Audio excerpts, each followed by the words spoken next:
Alright, gonna make this one very quick. In order to take out Lapis Lacrima on normal difficulty and higher, we're going to be using handguns. That's right, they are making a return. This build is very similar to the Growsome Omega build.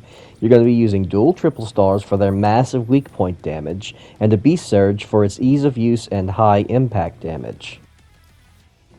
I have the pulse grenade equipped. It's not really necessary and it's not going to help a lot, but if you stun him at the right time, it will knock him out of the water once. So that's why I've got it.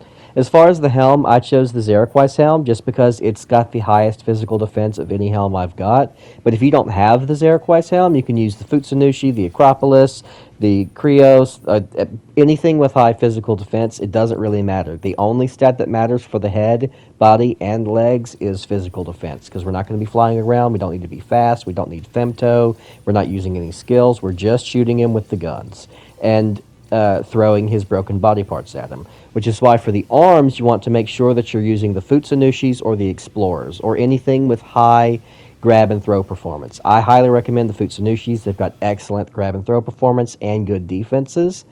Grab and throw performance will not only increase the distance and speed in which your thrown projectiles go, but they also increase the damage by a massive margin. So with the Futsunushi arms, you'll be able to do between 6,000 and 7,000 damage with every thrown body part that you hit him with.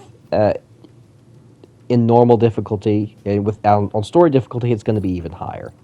But that's pretty much the build. Is the only key parts of the build are the high grab and throw performance and the triple stars.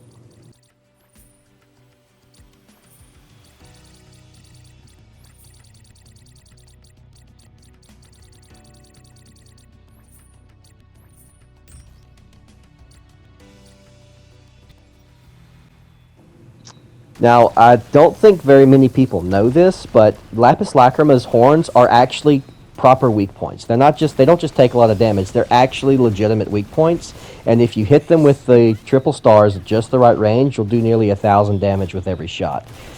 He doesn't move around a lot when he's out of the water, and he kind of just sits there, so you can do a ton of damage to him early on, and whenever he breaks those points, he doesn't have any other weak spots that you can exploit, but he grows them back almost immediately, and you can just continue to damage them for max damage.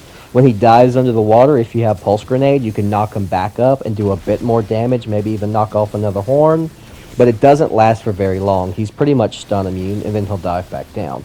He's already at half health at this point. All we have to do now is wait for his annoying mechanics to kick in, and during that point, you can hit him with his own horns for massive, massive damage output.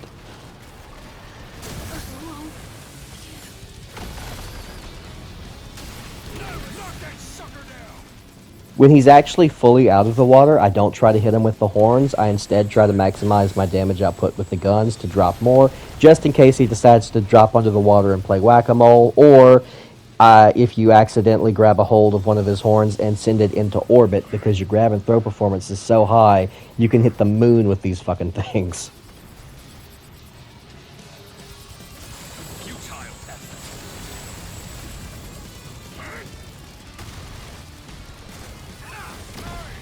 And that's it. Very, very simple way to end this guy in 2 minutes or less.